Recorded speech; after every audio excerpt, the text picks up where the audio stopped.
nuestra grabación y listo, vamos a ir al capítulo 11 del libro de Jueces. Ya antes hemos hecho el contexto, así que no vamos a volver sobre ello. Ya sabemos que hubo jueces, como dice el mismo apóstol Pablo, por más de 400 años.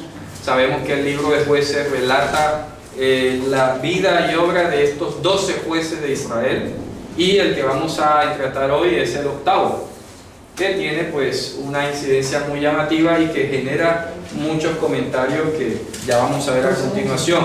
Su nombre es Yiftach, ¿ok? Yiftach, así es como se debería escribir la pronunciación en castellano corriente, Yiftach, y vamos a explicar algunos asuntos que tienen que ver también con mucha geografía hoy y con algunos términos que dieron a controversias. Al final de esta haftará nos vamos a encontrar con ese polémico suceso narrado allí en el que este juez de Israel aparentemente dedica a su hija como un sacrificio a Dios. Eso que fue una idea chocante para algunos y evidentemente no solo para nosotros, sino que ya los antiguos comentaristas, los primeros Geonim, dieron su opinión al respecto. Entonces dice así el relato: Yiftach el Giladi, entonces el Giladita dicen allí, ¿verdad? Vamos a ubicarnos. Galadita, Giladita en hebreo.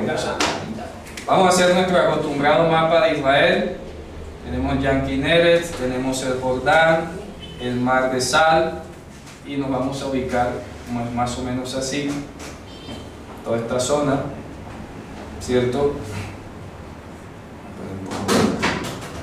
¿Por qué es importante ubicarnos geográficamente? Hombre, para entender mucho más fácil todo el relato que está allí, lleno de sitios, de ciudades, de reminiscencias que ocurrieron durante la travesía de Israel. Para ubicarnos, lo primero que tienen que saber es que esta zona comprendida entre el mar de Galilea y el mar muerto es lo que se llama Gilad. Gilad, en hebreo. Gilad, que en español ponen Galaad. En hebreo se llama Gilad. ¿Ok? Que tiene un parecido en cuanto a la ortografía con aquella piedra que puso Jacob, ¿se acuerdan? Que él la llamó Galaed cuando se separó de Labán, pero es otra cosa. Toda esta zona geográfica es la que se llama Gilad. Otro aspecto que vamos a necesitar es ubicar dos ríos fundamentales. Un río que está casi en toda la mitad del río Jordán, que es el famoso río Yabok. Se escribe así en hebreo con esa ortografía. En español lo tendrán como Jabok, seguramente, porque así es castellano. Pero en hebreo es Yabok, Nahal Yabok. Y el otro río que vamos a citar hoy es el río Arnón. Ese sí salió casi igual. ¿Ya? Aquí voy a corregir que es con B larga. O sea, del mar Galilea al mar muerto está el río Jordán. Sí, este es el río Jordán. O sea, ¿de dónde nace entonces? El río Jordán viene descendiendo de allá del monte Hermón, llega, llena el mar de Galilea. Ah, lo llena. Sí, y sigue bajando luego hasta el mar muerto. ¿Ya? Dime.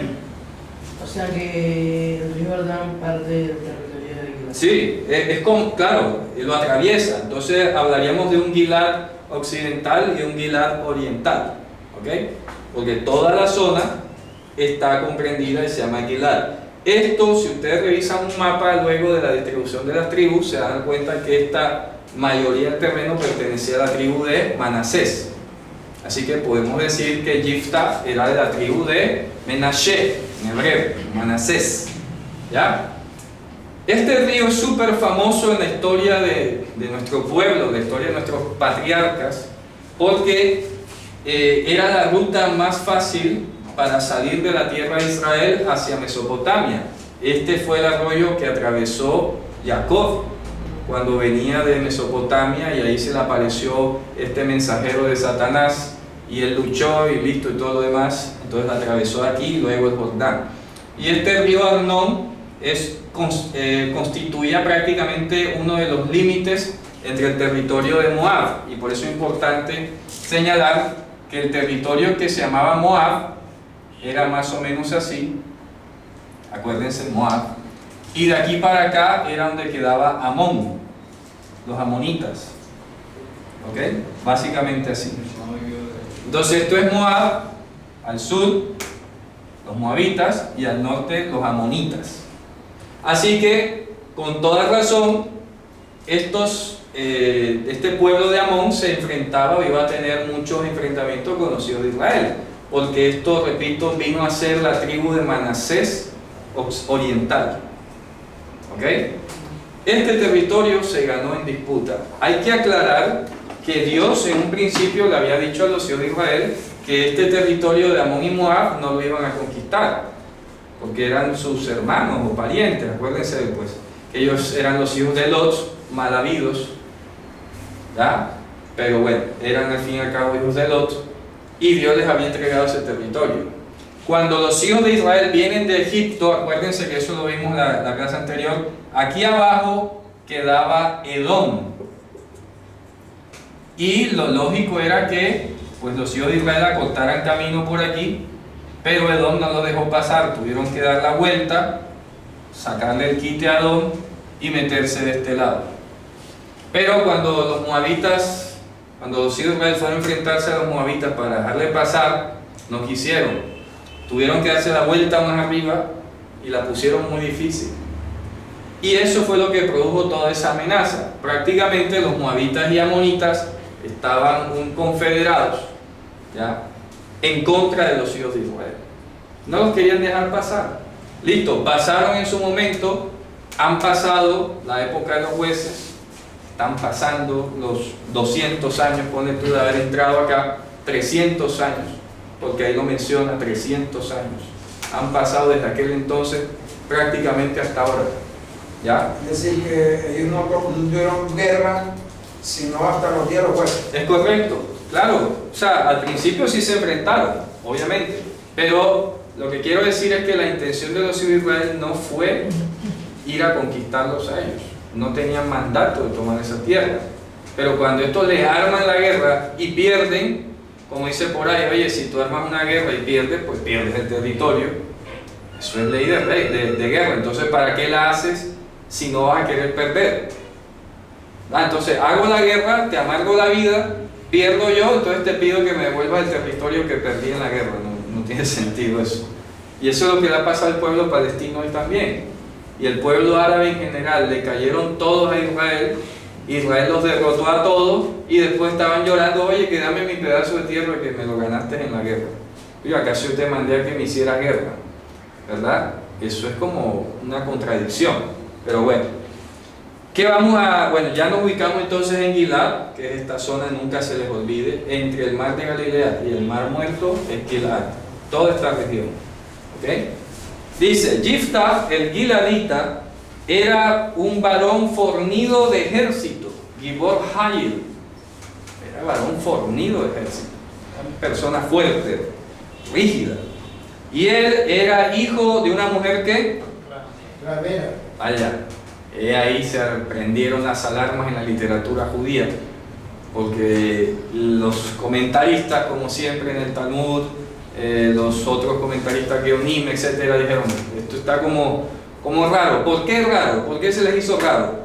Porque el Targum de Jonatán, cuando llegó a la palabra zoná, que sale en hebreo, evidentemente zoná, donde tú lo busques, literalmente significa eso, ramera, prostituta, como Rahab, la que vimos hace una clase anterior, ¿verdad? Rahab era una zoná. Pero ¿qué pasó?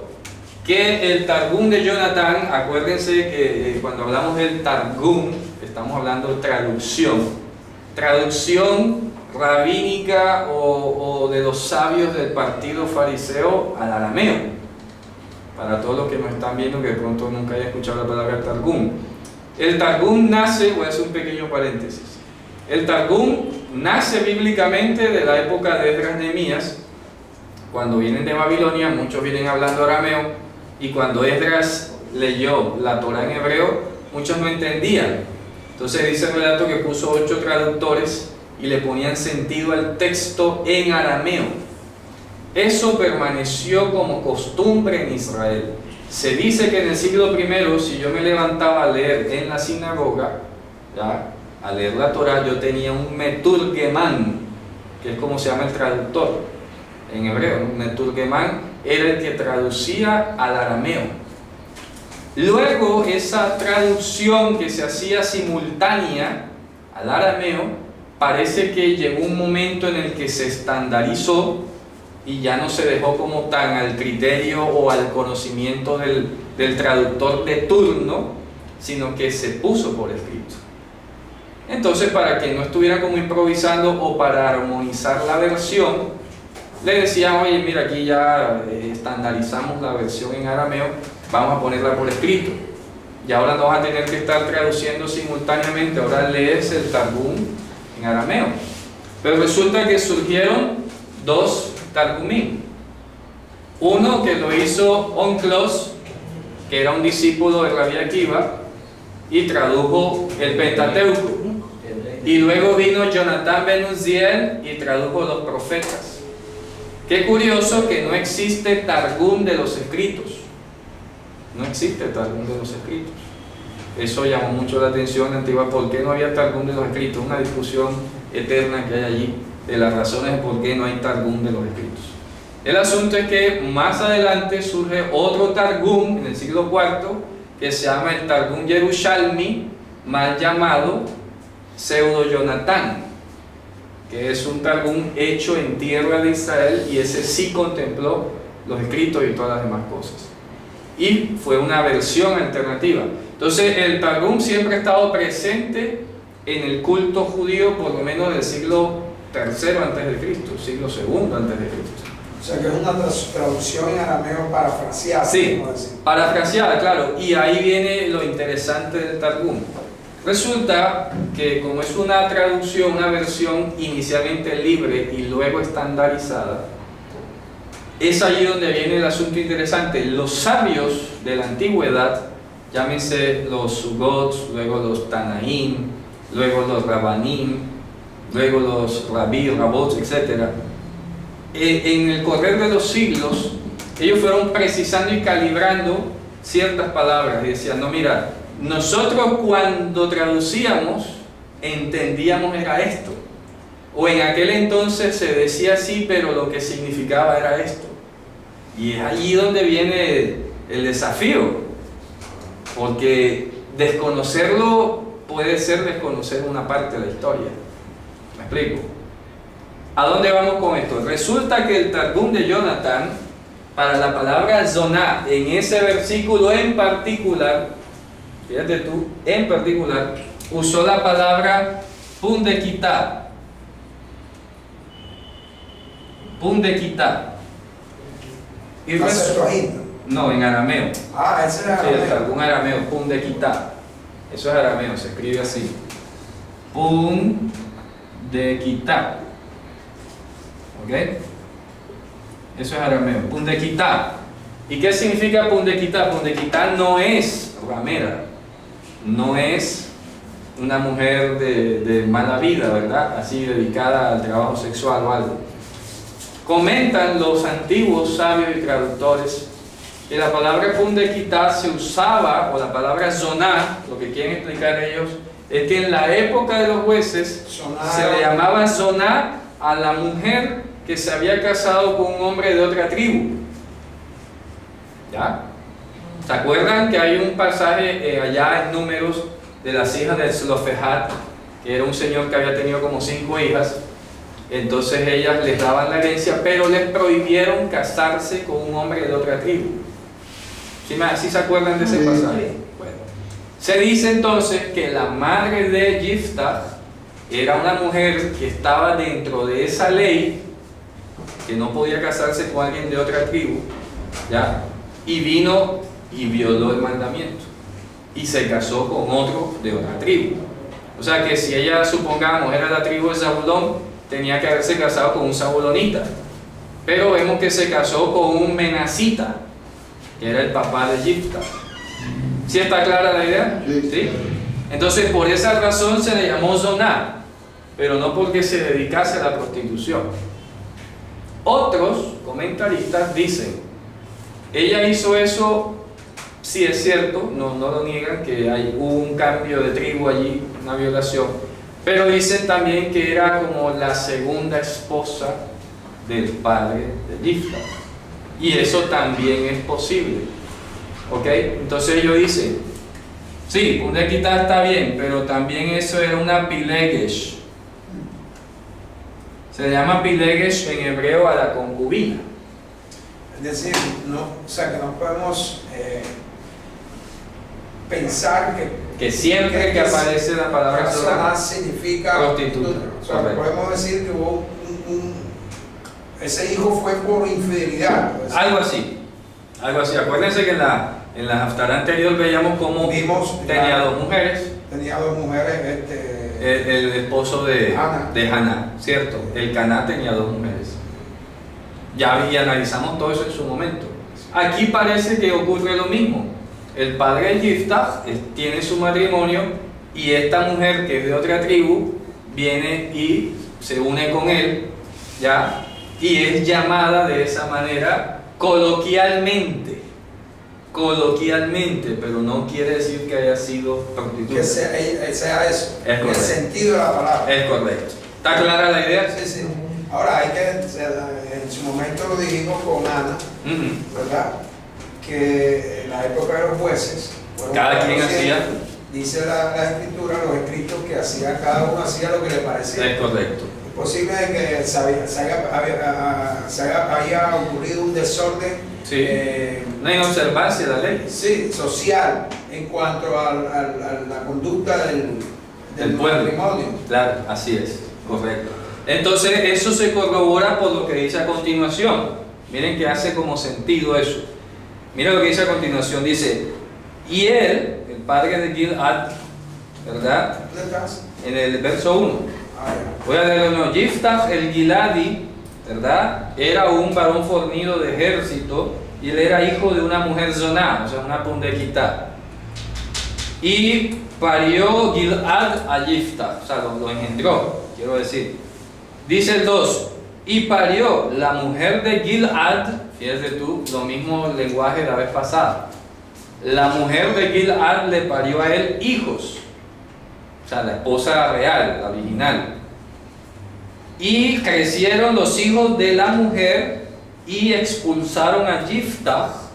Miren que aquí esta palabra importante, Vaigarshu, porque es la misma palabra donde viene el tema del divorcio, etc.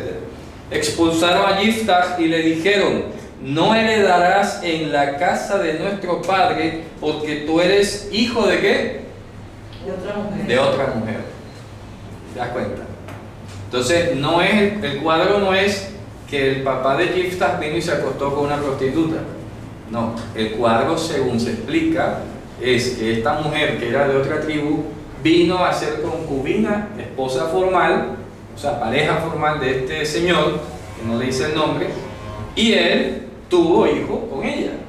Cuando crecen los hijos de la esposa oficial, estos le dicen, no, tú no vas a heredar con nosotros acá porque tú eres hijo de otra mujer.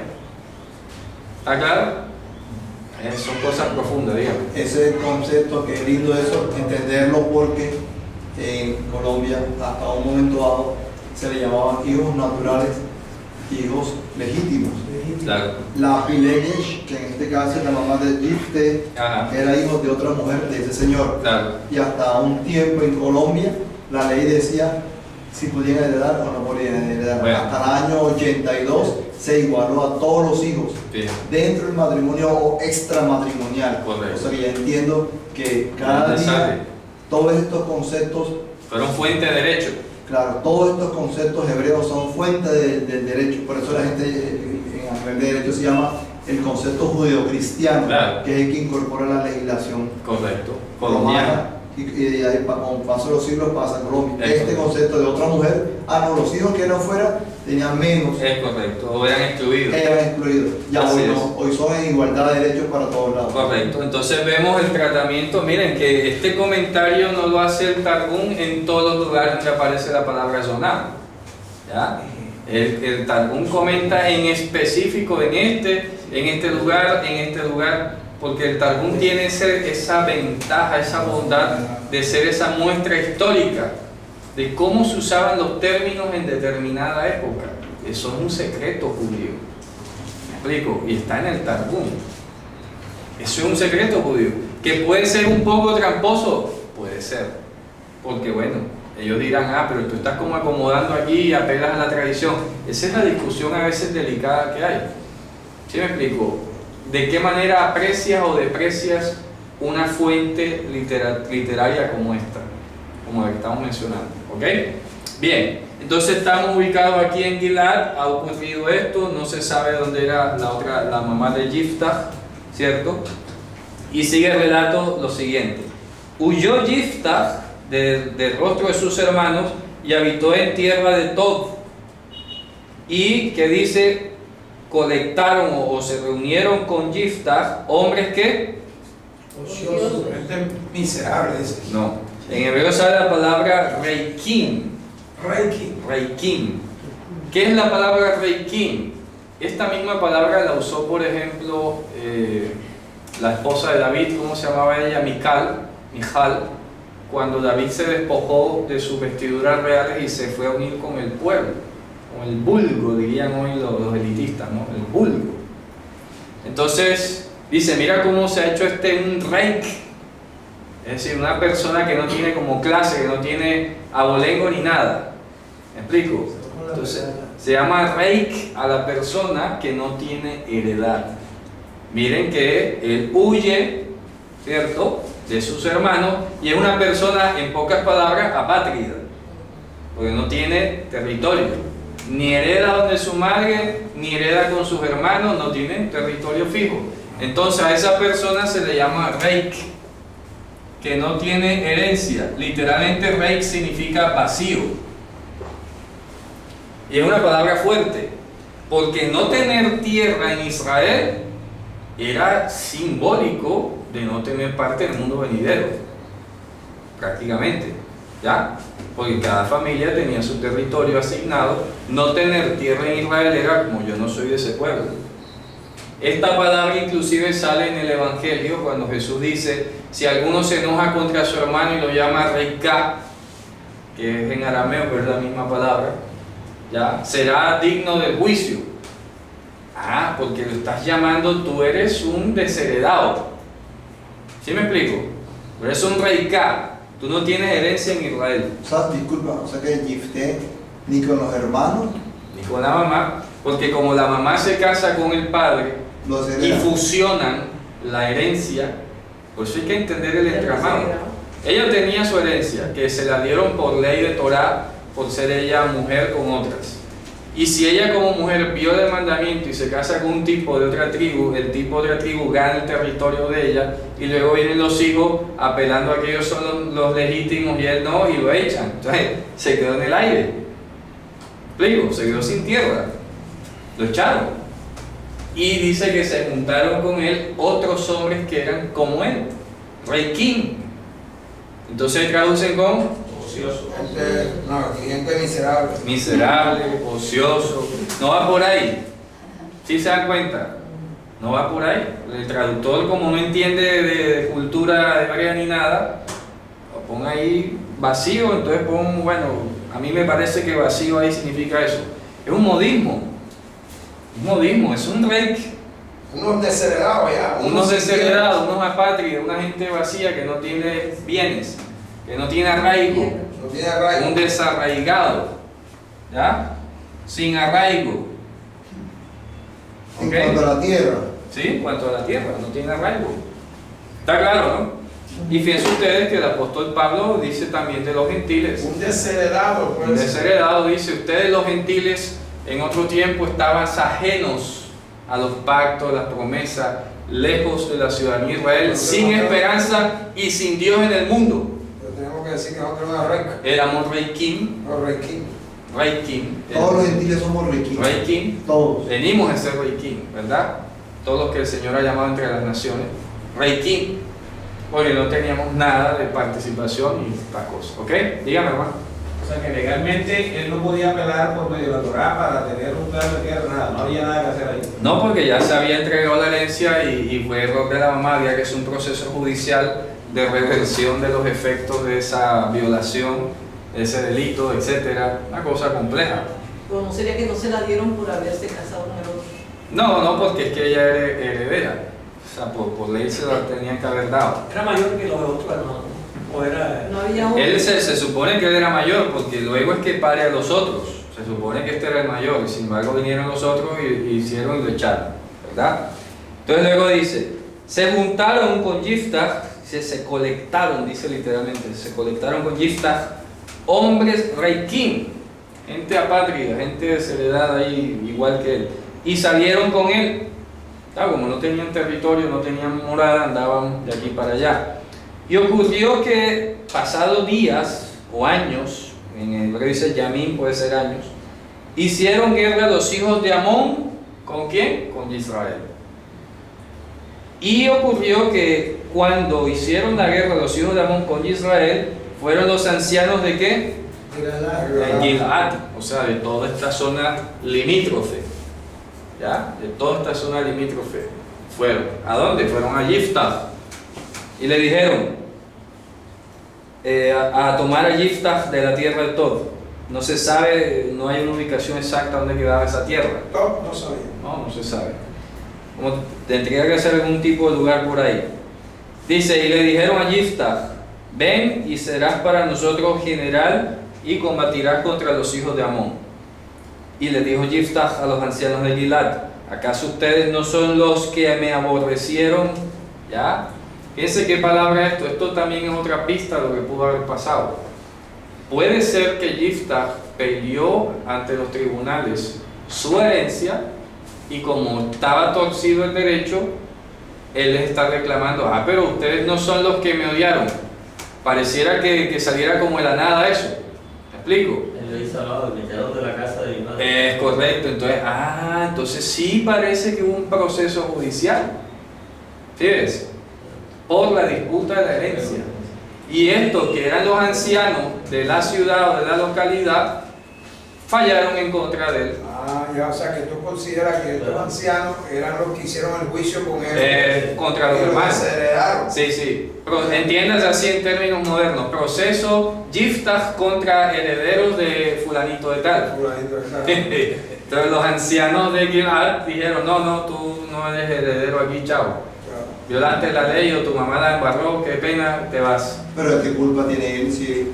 Por eso es lo que el derecho entra a resarcir, qué culpa tienen los hijos de los defectos de los padres. Y más adelante Jeremías dice, el pecado del padre no lo va a heredar el hijo. Pero fíjate tú cómo Dios es el que se encarga de revertir eso. Claro. Listo, él recibió la herencia injusta, el juicio injusto y se fue.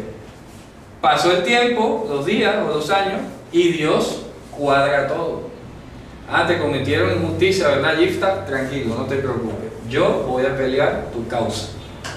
Armó toda la configuración, se le metió el arrebato a estos de aquí de armar guerra, de la nada, ¿ya? Después de 300 años. Después de 300 años, y vienen a pelear con los hijos de Israel así de la nada. La pregunta mía, ¿por qué los ancianos de Galaad llaman Ahí está. Esa diva que era un militar. Es que era un varón fornido de ejército. ¿Estos desheredados se convirtieron en qué?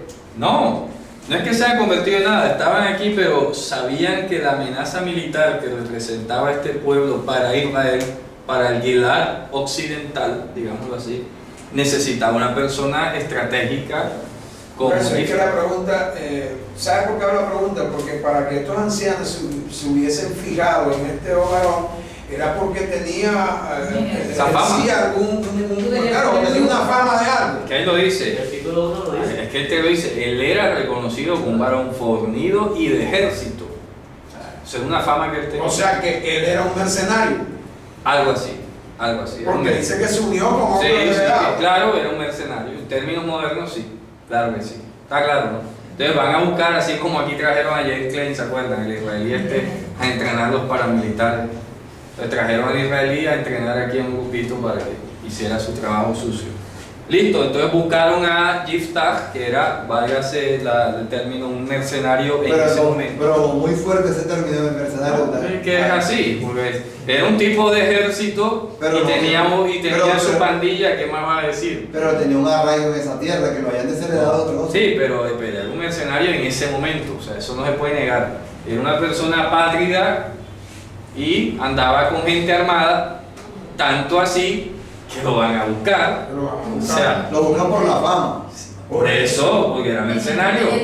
Pero no, Tú tienes al grupo de operaciones especiales. Ese término no aplica, en mi opinión, y con todo respeto, yo no aplique porque eso tiene otra connotación. Bueno, no sé de pronto cómo lo connotarán No, tú, pero yo le veo la utilidad, me bueno, explico, sí, aplica. Tiene como el sabor idiomático para eso. No, ni por, bueno. Sería como un particular.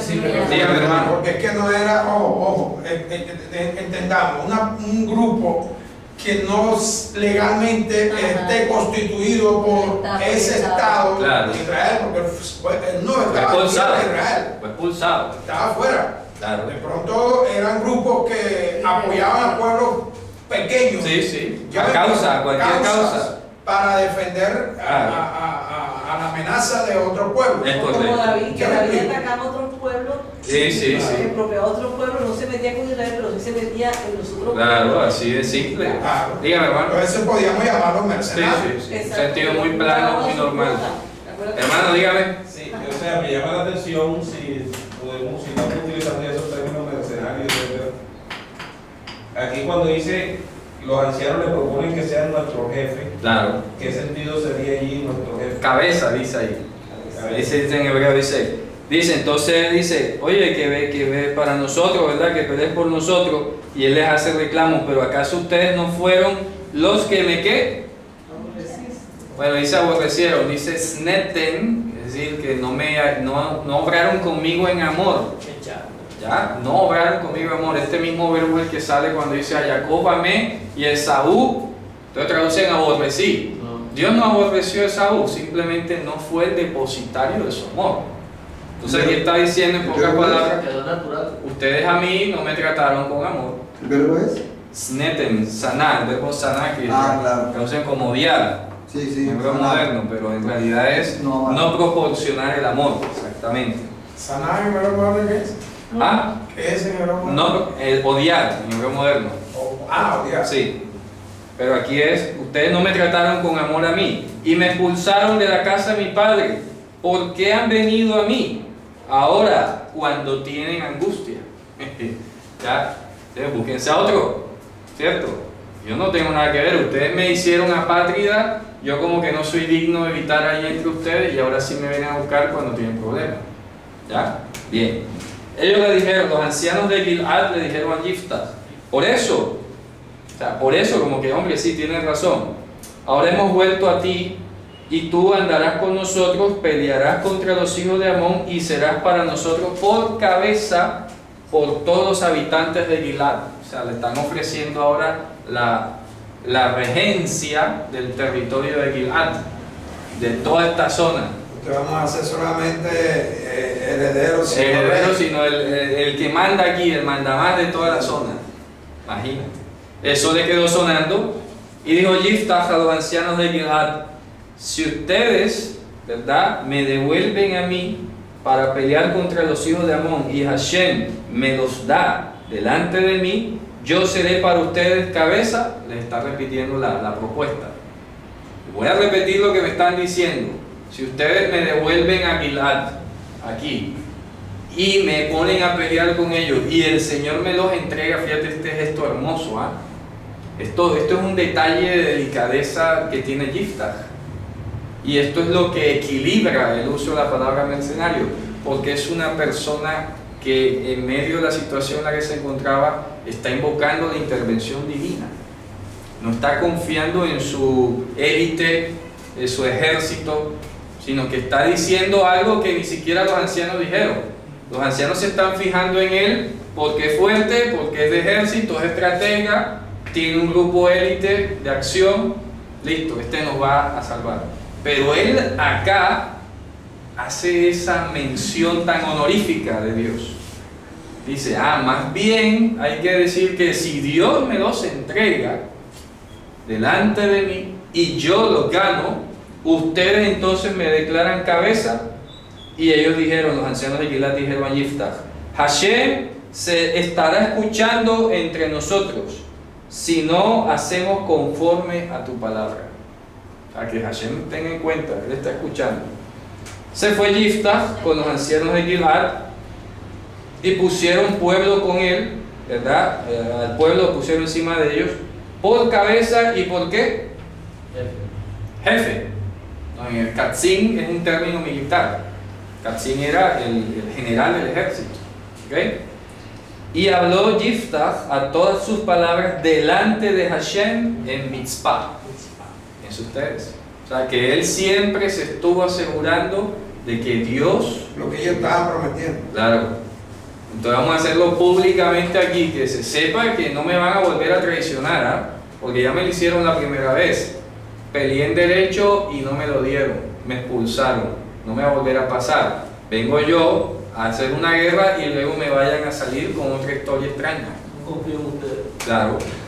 Entonces me pasó la primera, ya no me va a pasar la segunda. Y lo hacía delante de Hashem. Delante del Señor en público. Vamos a hacer esto aquí, un acta pública de qué es lo que va a pasar. Listo. Envió Yiftach mensajero al rey de los hijos de Amón diciendo, ¿qué hay entre tú y yo? O sea, cántala, ¿no? ¿Cuál es la situación? ¿Por qué has venido a mí a hacer guerra en mi tierra? Dice, has venido a mí, o sea, tú estás tratando de atravesar el Jordán y como invadirme, ¿qué es lo que te pasa? Ya, le manda una primera comisión. Fíjate tú, el principio de la conciliación, ¿verdad? Él enseguida, a pesar de que ya era el cabecilla, estaba al frente del ejército y todo, está cumpliendo otro mandamiento que estaba en la Torá. Hacer la parte, ¿no? Claro, la Torá dice, cuando salgas a la guerra contra tus enemigos, primero le propondrás la paz. Y él le dice, bueno, a ver, ¿qué es lo que hay entre tú y yo? ¿Por qué has venido aquí a luchar conmigo? ¿Verdad? ¿Qué es lo que ha pasado? ¿Cierto? Le dijo el rey de los hijos de Amón a los mensajeros Yiftach, porque tomó Israel mi tierra cuando subió de Egipto desde Arnón hasta Yabok. O sea, mírate tú esto, qué irónico. Desde Arnón hasta Yabok.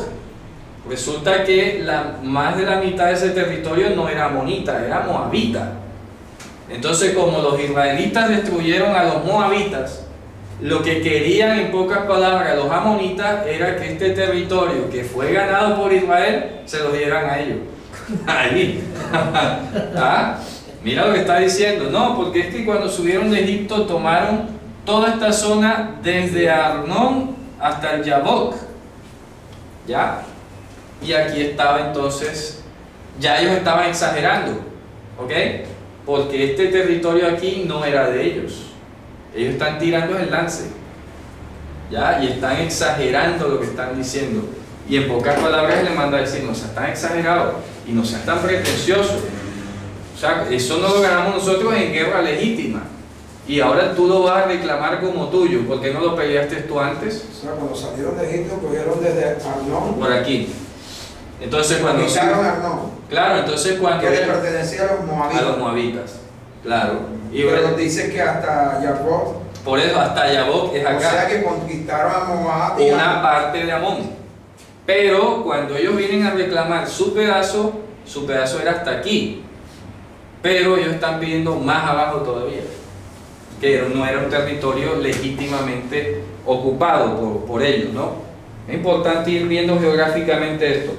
Dice, cuando vinieron de Egipto desde Arnón hasta Yabok y hasta el Jordán, y ahora devuélvemelas en paz. Le está diciendo, devuélvemelas en paz. Ya, aquí está.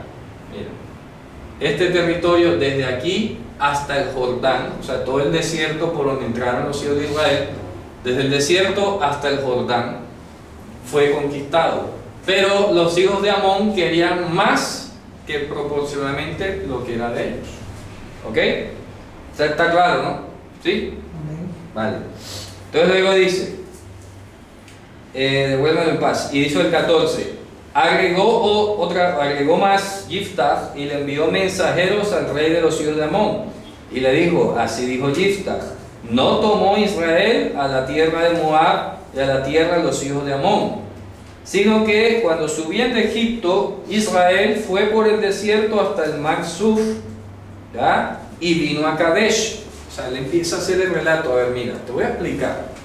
Los hijos de Israel venían del desierto, atravesaron el mar, llegaron aquí a Kadesh. Esto es Kadesh. Kadesh. ¿Ok? Llegaron a Kadesh. ¿Qué pasó en Kadesh?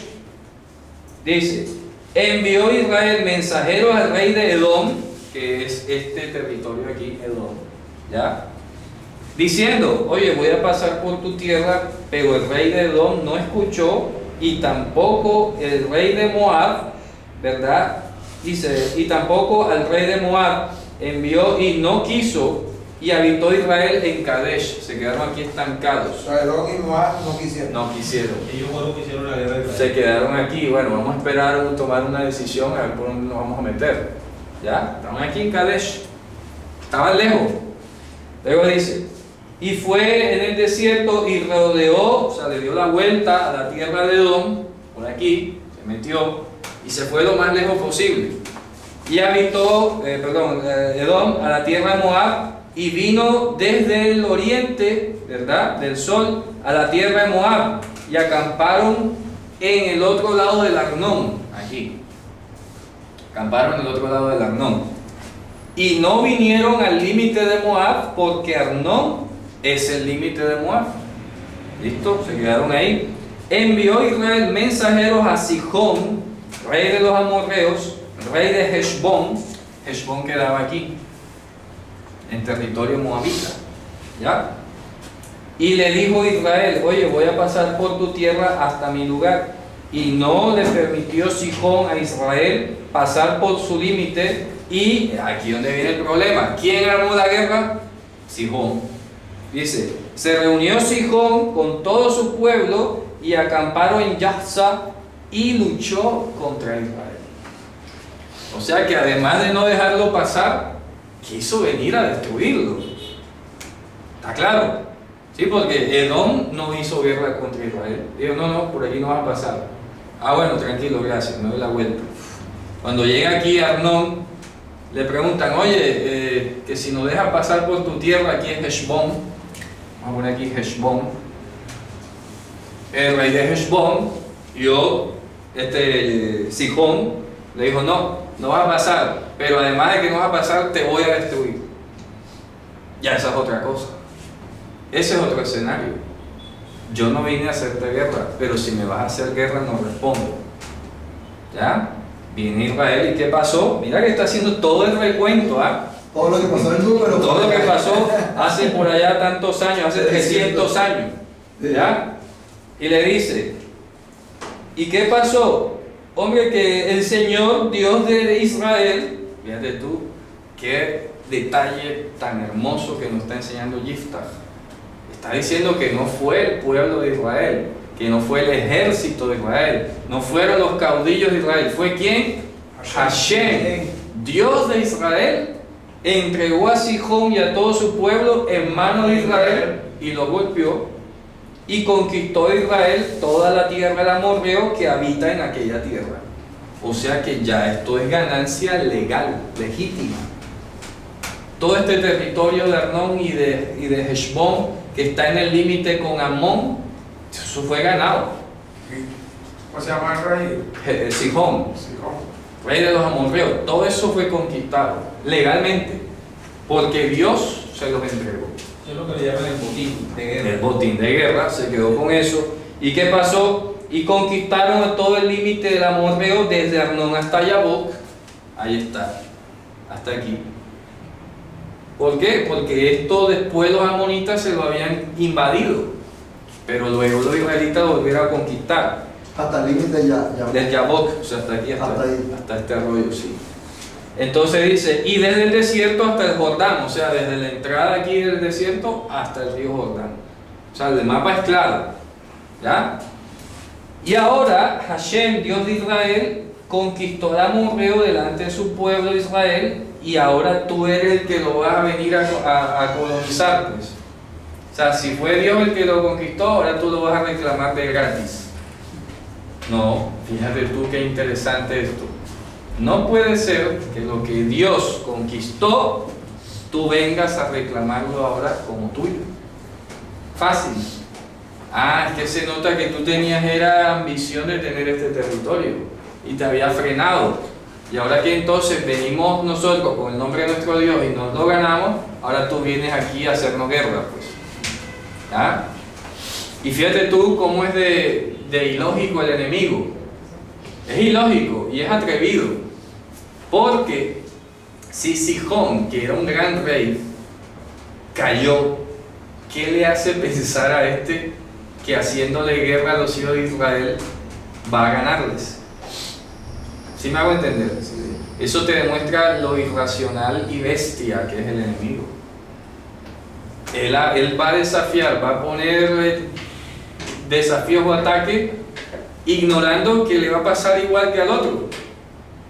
¿Sí ves? ¿Qué le hacía pensar a este reino de Moab o a este pueblo de Moab que iba a poder derrotar al pueblo que había derrotado ya a este rey? No tiene sentido, ni siquiera intentarlo. Y eso se lo dice aquí.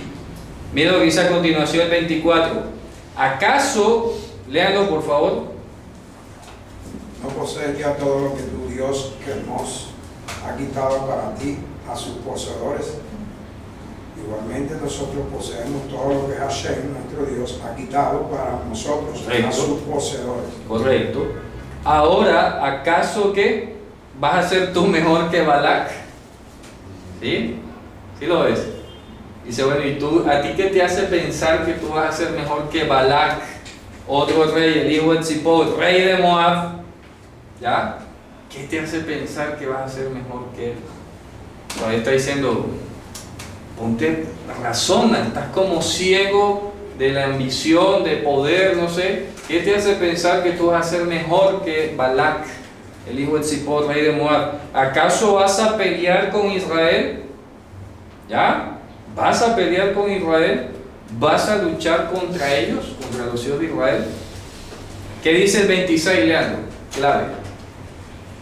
Cuando se estableció Israel en Hezbón y en sus filiales, en Aroer y en sus filiales y en todas las ciudades a ambos lados de Arnón. O sea, 300 años, dice. 300 años habitaron. Claro, desde aquel entonces, desde Heshbón, Aroer quedaba por aquí, como dice, a ambos lados del Arnón, con todas sus ciudades. Creo que eran 20. Sí. 20 ciudades. Pero acá lo dice. Habitaron en aquel entonces, hace 300 años, ¿verdad? ¿Y por qué no peleaste antes? Pero fíjate tú que esa pregunta que él les hace, ¿por qué no la peleaste? Léalo el 26. Dice, cuando se estableció Israel en Heshbón y en sus filiales, ¿puedes mostrar ahí? Sí, aquí, sí, en Heshbón y en todos sus pueblecitos al lado. Allá. Y en todas las ciudades que estaban a ambos lados de Arnón, aquí. Ya, o sea que aquí habitaron hijos de Israel en ese entonces, hace 300 años. Ya. Porque no las habéis recuperado desde entonces. Es correcto. ¿Por qué si eso dices tú que era tuyo y estamos hablando de un territorio netamente moabita? Ya, ojo. Por eso es que le están aclarando las cosas de los límites. Un momentico. Tú me dices que todo esto, a ver, resulta que tú te has metido aquí y nosotros no hemos dicho nada. Pero este territorio hasta Yabok era de nosotros. Y tú vienes a pretender ahora que no solamente quitarnos esto, sino además más allá de lo que tú ni peleaste. Es decir, el que está reclamando es el que no tiene derecho a nada. No tiene derecho a nada. Es porque que no nada era de él. Amón era del Yabok para arriba. Claro, por eso le dice, tu Dios te dio lo que tú posees. Claro. Y Hashem nos dio a nosotros lo que Lo que le quitamos a lo que poseía. A los que nos hicieron guerra a nosotros. Claro. Y ahora tú vienes a reclamar. ¿De dónde vas a reclamar? Si eso es así, ¿por qué no lo peleaste hace 300 años? Es irónico, ¿verdad? ¿Por qué Nicaragua reclama a San Andrés después de que lo conquistó? Exacto, desde hace 200 años que tiene esa pelea de esos límites. Pero, ahí voy. La pregunta que está haciendo Yiftach, probablemente él luego lo discerniría mejor. No se da cuenta en estos momentos, cuando él hace la pregunta, o de pronto sí, es que ese movimiento extraño de 300 años después salir a armar un reclamo, era justamente la circunstancia por la que él había sido restituido en su derecho. O sea que básicamente no tanto por la amenaza del enemigo, sino la restitución de De la Dios. herencia De él. de él. Y eso es lo que me tengo aquí en mente el Salmo 2, cuando el rey David o el autor, quien haya sido, pregunta, Lama Rakshu Goyim, ¿por qué tiemblan los pueblos, los gentiles? Ulumim Yehurik, ¿y por qué los pueblos, las naciones, piensan cosas vacías? ¿Ya? Y dice, se han juntado los reyes de la tierra, los ducados o principados se han consultado. En últimas, ¿contra quién lo hacen? Dice ahí, contra Adonai y contra su ungido. O sea que las naciones, las guerras y las tramas y toda la organización que hacen, en última, se están enfrentando es contra Hashem y contra su ungido. ¿Ya? En este caso, en este momento específico, Dios había determinado que su ungido fuese Yiftach, juez de Israel, y que además tenía pendiente una restitución de sus derechos herenciales. ¿De acuerdo? Tenía una restitución de sus derechos herenciales. Así que estaba todo listo. Y como yo lo he dicho muchas veces, es asunto de circunstancias. Por un lado, ya Dios lo tenía previsto para eso. Por el otro lado, le violan su herencia. Pasan los años y tal. ¿Qué viene ahora? Guerra. Yo me voy a quitar de aquí, voy a frenar las potestades, porque son las potestades las que están detrás de las guerras. Y las potestades van a pensar que como yo me he quitado, entonces, vamos a atacarlos. ¿Está clara la idea? O sea, esto te está enseñando siempre que es Dios el que pelea por Israel. Y que solamente cuando Dios hace ese amague de quitarse, ahí se levantan las potestades. Y las potestades creen irracionalmente que van a poder destruir Israel. Porque saben que el que los detiene o los hace retroceder es el Dios de Israel. Amén. Y esto es lo que él se lo está recordando todo el tiempo. Oye, es que Dios de Israel entregó, es que el Dios de Israel entregó, el Dios de Israel, el Dios de Israel. Está aquí el Dios de Israel. Ha hecho un amague, tus potestades se han revelado, tu Dios Quemos se ha levantado enseguida, pero te advierto que la cosa ya, déjalo hasta ahí, no sigas. Y el pueblo de Amón siguió, ¿cierto? ¿Listo? ¿Qué le vamos a hacer? Dice entonces, ¿por qué no las salvaste a aquel entonces? Dice el 27, yo no he pecado contra ti. Mira que usa la palabra pecado, ¿ah? ¿Qué dice el 27? Yo no te he ofendido. No.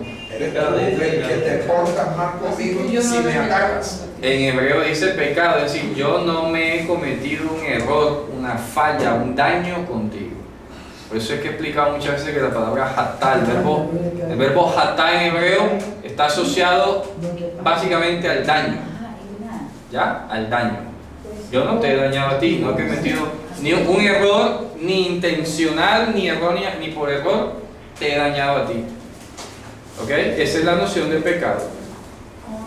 Ni a propósito, ni por error, te he causado un daño a ti. Te he sido claro que todo el recuento de la historia ha sido una cuestión legítima. Tú estás peleando porque te da la gana. Yo a ti no te he ido a conquistar tu territorio. Tú eres el que ahora de pura ambición y de pura no sé de dónde, ahora quieres venir a armar guerra después de 300 años. ¿Ya? Se la dejó claro. Yo no he pecado contra ti. O sea, no he hecho daño contra ti, ni con intención ni nada. Y tú eres el que estás haciendo conmigo Ra'a. Lo expliqué en la clase anterior. Daño. Tú eres el que estás haciendo daño al pelear contra mí. Juzgue Hashem, juez, como juez hoy, entre los hijos de Israel y entre los hijos de Amón. Está invocando a Dios. Qué maravilloso que este perfilado mercenario, su principal arma es invocar el nombre del Dios de Israel. pareciera que fuese una persona resentida, ¿no? Cualquiera diría, ¿no? Está anda resentido y amargado. Exacto, pero fíjate tú que no está resentido Con Dios. Con los garay. No, y principalmente con Dios, porque es que eso lo quiero decir.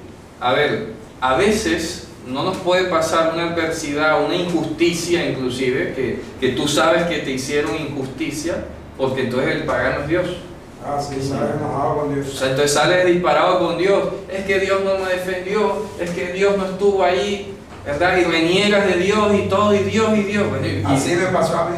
Te pasó a ti, ¿verdad? A primera, yo estaba un año convertido. Bueno. Me salieron a las 3 de la mañana unos atracadores. Y yo los reprendía, hermano, de frente, y me tiraban la puñalaza. Y yo le bajaba la mano. Y yo lo. Te reprendo el nombre. Y él lanzaba y yo le reprendía. Y yo esperaba, hermano, que mejor dicho, el poder de Dios cayera. Como del cielo. ¿A dónde, hermano? No cayó ningún poder. Fíjense. Ay, Dios mío, bendito, perdona, hermano. Eso me cayó como un balde de agua fría, hermano. Yo empecé, mejor dicho, a dudar, a cuestionar todo. Claro. Ya Ahí está. no oraba. Claro, estaban peleados con Dios. Estaba peleado, hermano, Tenía estaba una bravo. expectativa. Estaba bravo. Claro. El tipo, pero o sea, no, pero fíjate dónde Dios es bueno, hasta dónde Dios es bueno, porque resulta de que yo no quería dejarme requisar ni nada. Y el tipo me decía que, pero ¿qué quieres? Que te metan a puñalar. Y entonces algo me dice así en mi mente, como una voz, no Un sé. mensajero de Dios. Sí, hermano, si toma la capa, dale también la túnica. Claro. Eso yo lo había leído, pero Te vino eso vino así. así, ¡fua! No resista que es malo. Sí, algo así. Y yo me quedé quietico, Y hermano. soltaste. Se me pasó la agresividad. Tú mismo le diste la... Sí, sacó 5,000 pesos que había en la cartera y me devolvió la cartera con los papeles. Pero yo me fui enojado. Yo no me fui contento. Claro, ni te fuiste consolado ni agradecido. No. Sí, porque cualquiera agradece. Sí. Bueno, Dios, gracias que esta gente no me hizo daño ni No nada. pasó nada. Sino que te fuiste peleado con Dios. Porque Dios no respondió a tu manera o como tú esperabas. Y Fíjate. eso hoy me ha servido inclusive en mi andar, en mi búsqueda, en mi entendimiento y en el saber de las cosas. Pues lo he compartido con los hermanos pentecostales y no aceptan de que me faltó fe. Sí, eso es lo que dicen. Entonces te faltó fe. Ya. Por ejemplo, ¿qué dirían aquí en la Gifta? ¿Qué dirían aquí? No. O tú estás en pecado, Claro.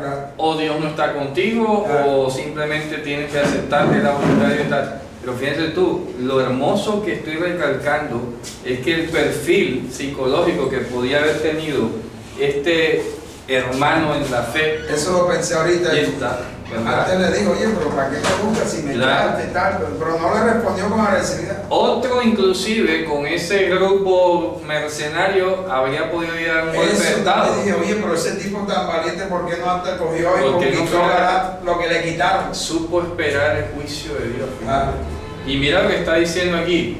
Tiene al pueblo allí y le ha dicho todo en justicia, toda la historia, hace 300 años te la estoy contando. ¿Todavía quiere venir a pelear? Mira que Dios ha sido el que ha peleado por este pueblo, ¿ah? Ya, ni siquiera somos nosotros, es nuestro Dios el que nos ha dado eso. Y en estos momentos, cuando Él está haciendo todo este recuento, ¿verdad? Está diciendo e invocando una vez más a Dios, o sea, es hermoso porque Él se nota que no tiene ningún tropiezo en su relación con Dios. Le hicieron injusticia, lo expulsaron, lo echaron, estuvo en el apartheid, pero él su relación con Dios la tuvo intacta y está invocando a Dios aquí con conciencia, ¿cierto? Y no se puede decir que ese rey de Amón, a pesar de que 300 años ya hubieron escalado varios reyes, Sí, sí. desconocía la historia, porque él precisamente está reclamando históricamente de un territorio. O sea, Sí, que sí, él sí. sabía exactamente a conciencia Claro. que estaba luchando contra el Dios. Es correcto, Que sabía, según la fama, ya se sabía que Dios le había entregado la tierra. es a él. correcto, así es. Y Iba a desafiarlo. es hermoso entonces, como dice el Salmo, creo que es el Salmo 5, dice, estos confían en caballos estos en carrozas, pero nosotros recordaremos el nombre del Señor nuestro Dios. Amén. Fíjate. Y él lo está recordando aquí. A mí me gustan las palabras de Daniel, ¿verdad? All right, si tú me lanzas ese foso. Sí. Dios es poderoso para librarme, y si no me libra, pues igual no voy a cambiar. Pero no, si tú no libras. Le está diciendo, fíjate tú qué hermoso esto, no le está diciendo ahora vas a verte, te voy a aplastar con mi estrategia militar y te voy a borrar el mapa. Que sea Dios el que juzgue entre tú y los hijos de Israel. Amén. Ya, así. Una pregunta. Dígame. Esa frase, que sea Dios el que juzgue Ujú. entre nosotros, me llama la atención porque la encontré cuando Sara Ajá, le igual. reclama a Abraham. Abraham porque la sierva se burlaba de Claro. Sara, Exacto. ¿cierto? Sí, sí. Entonces Sara le reclama, Dile que se vaya. dile que se vaya. No, no me parece. No me parece, dice Que sea Dios el que que sea Dios el que juzgue. Esa misma frase es la misma. Igualita. Es la misma. Igualita. O sea que desde Génesis estamos siempre poniendo Siempre que sea Dios que sea Dios el que juzgue. el que Y termina poniendo el Evangelio, no hay mal por mal, que sea Dios el que juzgue, procurando el bien del otro. Así es. Esta frase implica eso, ¿verdad? Pero de todas maneras, no sé si vas a llegar a esa parte donde dice no juzguéis para que no se No, juzgue. no, solamente estoy poniendo que cualquiera que sea regenciada hay que ponerla, Que sea Dios. que sea Dios. Sean conocidas vuestras peticiones delante de Dios. Lo que yo he comentado en otras viernes, que en ocasiones con el ejercicio de abogado, litigante, creemos que estamos bien, nos portamos bien, ayunamos bien, hacemos todo el Claro. curso y de pronto el fallo es adverso. Adverso. Y entonces nos sentimos algo atribulados. Claro, claro. Y pareciera que Dios como que no respondió. No, y supuestamente que hemos hecho todo el curso natural, Claro. decentemente, en orden delante del Eterno.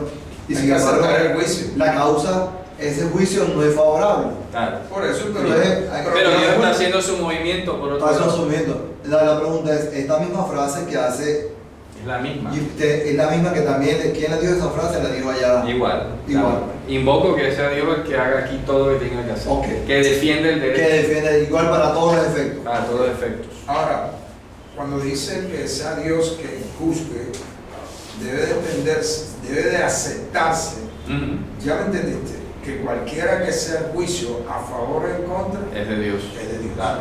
Total. Así Así que se puede pensar, y la gente tiene la frase, usa esa frase Sí. positiva para Así, sí. sí. Ah, sea Dios que juzgue. O sea, él dice, yo me voy por ganador, pero ajá, si tú eres el equivocado. Ajá, exacto. Ya. ¿Qué tal que no seas como Dios no te puede favorecer a alguien que es Así es. Sí. Es que que Dios se apiada de ti para un juicio hagas tzedakah. que hagas de acá con Es uno, otra exacto, cosa. piedad con uno es otra cosa, Otra pero cosa. el juicio debe ser justo. Así es.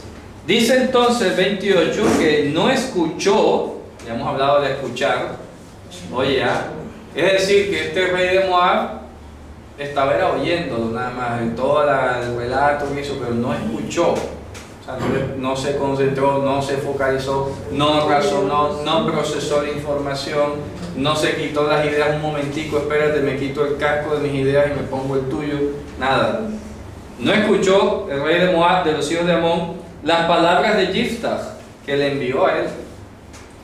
Y ocurrió que dice sobre Yiftach, Ruach Hashem.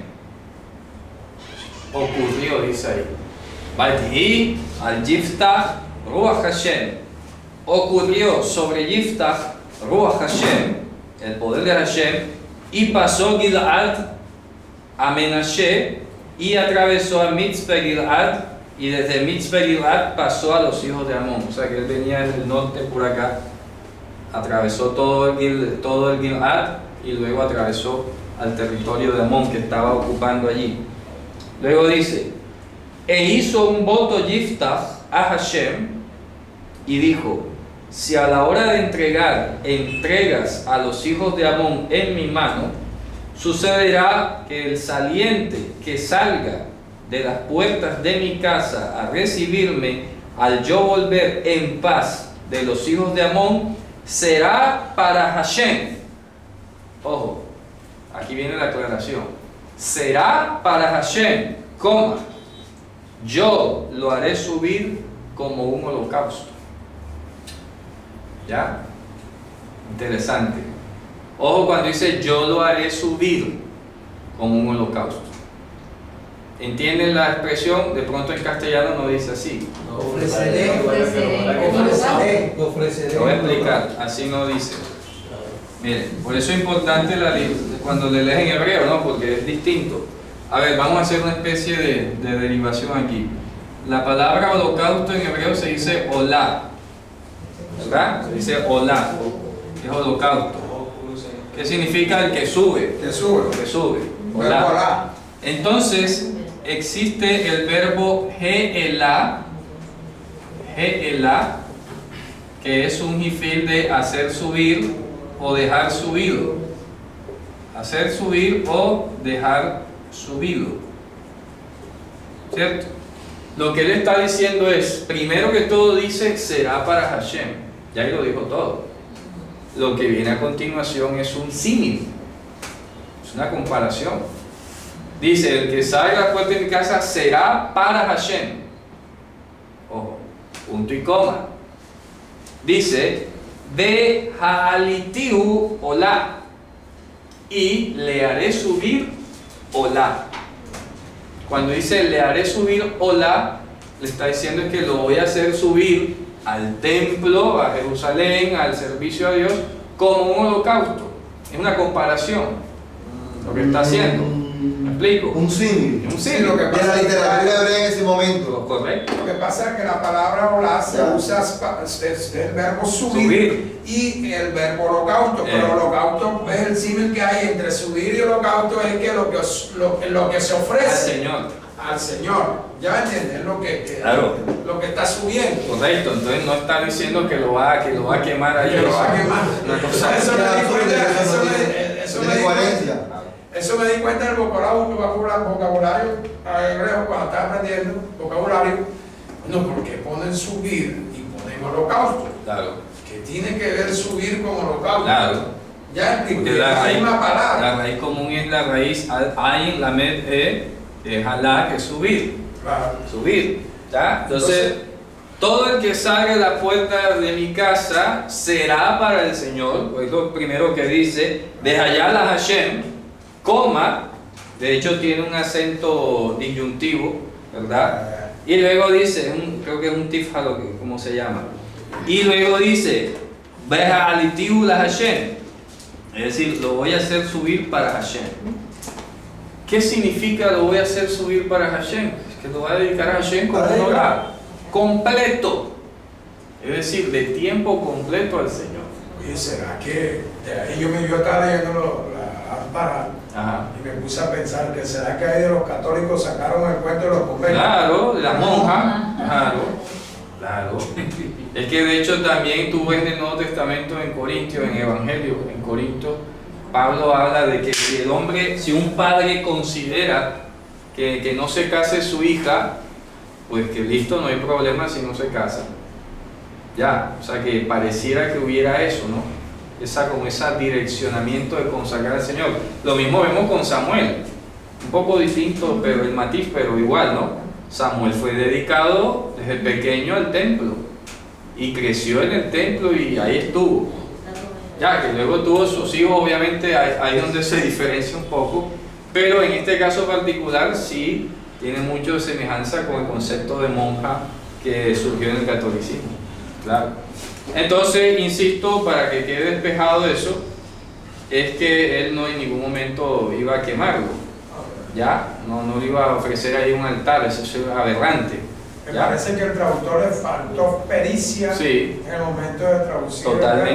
Totalmente. Digo que más adelante la ponen es ayudar a la virginidad. Es correcto. Entonces el contexto es el que va a determinar que no la quemó, porque tú no ves ninguna parte que la quemó. Sí. Pero vamos si más adelante la lloran como si... Llora la virginidad.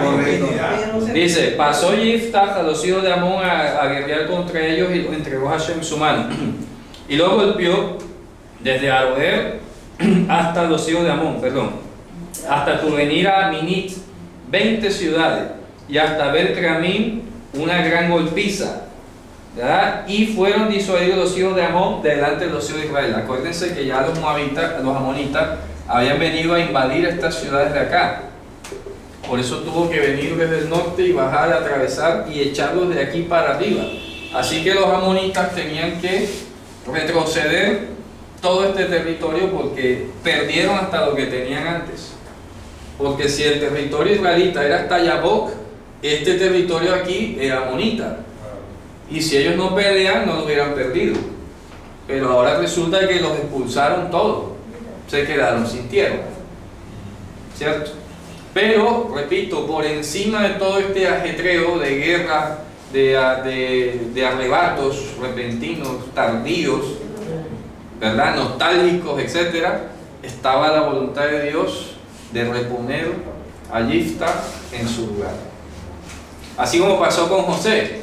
Los hermanos se enardecieron contra José, le cogieron bronca, se la montaron, lo echaron también, lo desheredaron prácticamente a la fuerza. Termina José en Egipto, pasan 17 años y 17 años después lo pone Dios de cabeza como líder, y al fin y al cabo restituyó a José en su lugar. Y después los hermanos a lo último le salen a pedir perdón y aprendemos que el sustentador no es el no, ¿acaso yo soy el que sustenta? Claro, entonces al fin y al cabo José usó el mismo lenguaje que Yifta. Claro. Él sabe que Dios es el que está aquí por encima de todo. ¿Hasta qué punto puede estar, o alguien puede estar seguro cuando hace un voto y con eso pretenda, o sea, que Dios le dé la conquista o la victoria? Es que él no es, a ver, el voto es post-eventum, es después de que ocurra. Ya sí. Porque parece, por lo general la gente hace votos como esperando que o sea, como que eso cause un efecto en el... Como si Dios se estimulase, algo así. Sí, así, o como si estuviera haciendo, si tú me das, yo te prometo esto, algo así. Sí, pero no, es que es condicional. Si tú lo haces, yo te doy tal cosa. Sí, pero parece que tiene el matiz. De pronto acá lo mal utilizan. Como para, sí, a veces siento... Como jalonar. Jalonar. Bueno, está mal utilizado, porque así no es el sentido. Lo que está diciendo es, si tú me concedes esta victoria, yo en agradecimiento que te voy a hacer es esto, ¿no? Listo. Ya. Entonces, dice que lo golpeó, ¿verdad? Y disuadió a los moabitas delante de los hijos de Israel.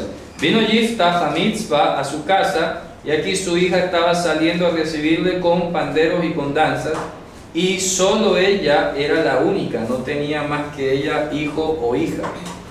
Y ocurrió que cuando la vio a ella, rasgó sus vestidos y dijo: ajá, hija mía, ¿verdad? He ahora rasgado mis vestiduras, tú me has desgarrado a mí, porque es que tú eres la que eres sangre en mis venas, ¿no? Y ahora he abierto mi boca a Hashem y no podré volver. Dijo a él: Padre mío, si abriste tu boca a Hashem, haz para mí conforme a lo que salió de tu boca. Después que hizo Hashem a ti esta gran venganza de tus enemigos, de los hijos de Amón. Y dijo a su padre: sea hecho a mí esta palabra, ¿verdad?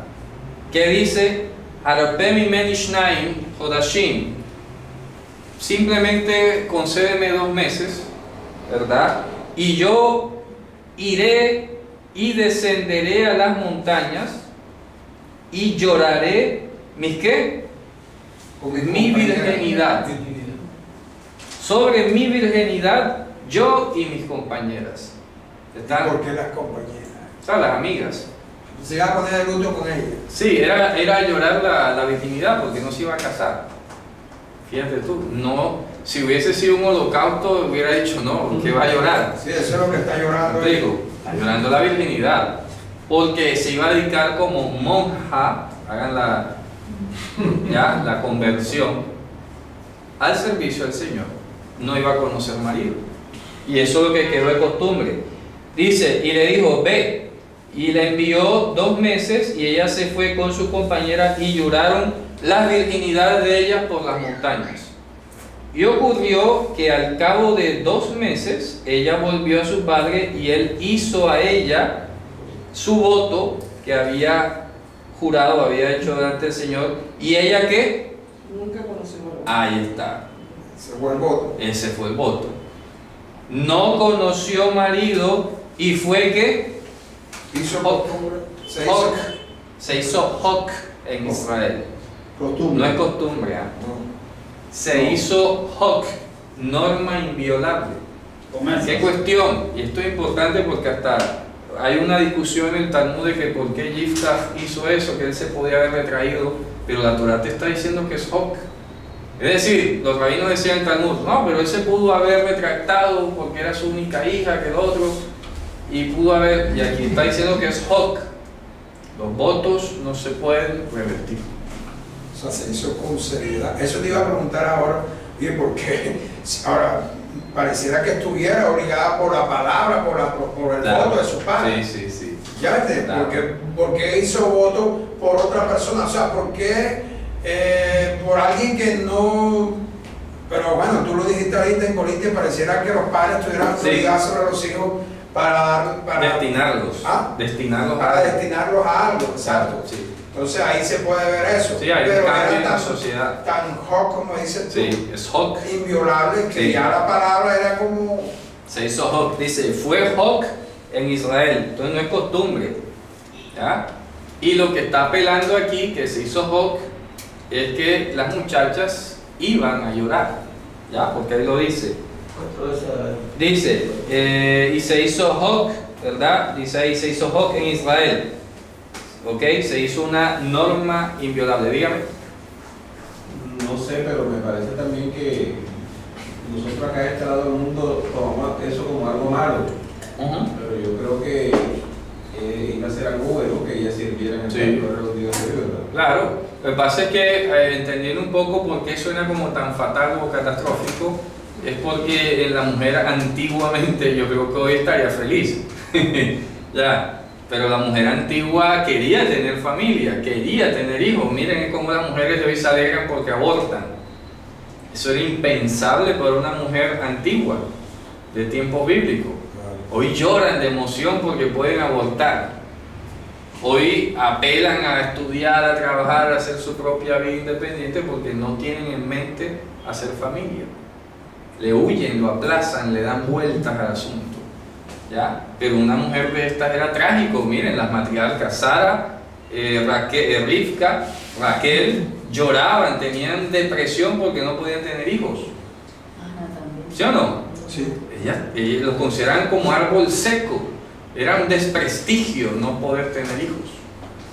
Y ahora que esta muchacha que no va a poder engendrar familia, pues es un poco duro, ¿no? Un poco traumático. Y de este que no tenía, Sí, no tenía más. no tenía más nada, o sea, increíble, ¿no? Entonces dice que se hizo Hok en Israel y de días en días van las muchachas de Israel a hacer un lamento por la hija de Yiftach, Giladi, 4 días en O el sea, que año. ella se volvió pionera de eso. Una pionera de eso. Eso era motivo de lamentación. Sí, es como te digo, es un nivel de una cosa costumbre era cultural. tener familia. La costumbre era tener familia. ¿Ya? Entonces van a hacer una especie de lamento por ella, por el que no pudo construir una familia, y hasta ahí va a quedar el nombre de él también, porque era la única. No sabríamos si de pronto él después tuvo más hijos, ¿no? Habría que verlo, no sabemos, la historia queda allí. Y te deja dos grandes enseñanzas para terminar. Dios siempre se va a encargar que lo que es justo vuelva a su lugar. Ya, o sea, en primer lugar de todo. Segundo, no debes mantener ningún tipo de rencor hacia Dios ni de culparlo a Él si en el momento, entre comillas, te falló. ¿Cierto? No lo tienes que hacer. Y ya como un agregado a esto, siempre Dios tiene que ser la persona en la que tú confíes, en la cual te refugies, a la cual invoques, el referente para todo. Lo tienes que llevar presente, es que tú nunca te puedes permitir entrar en discusiones con Dios. Posible. ¿Ya? Porque Él es justo sobre todo lo que viene. Nosotros somos los que nos apartamos impíamente. ¿Ok? Bueno, Javerín, entonces con esto hemos llegado al final de esta Haftará. Espero que todo esto haya sido ilustrativo y de mucha enseñanza, edificación, consolación, exhortación, como está escrito en su palabra. Así que vamos a despedirnos por acá.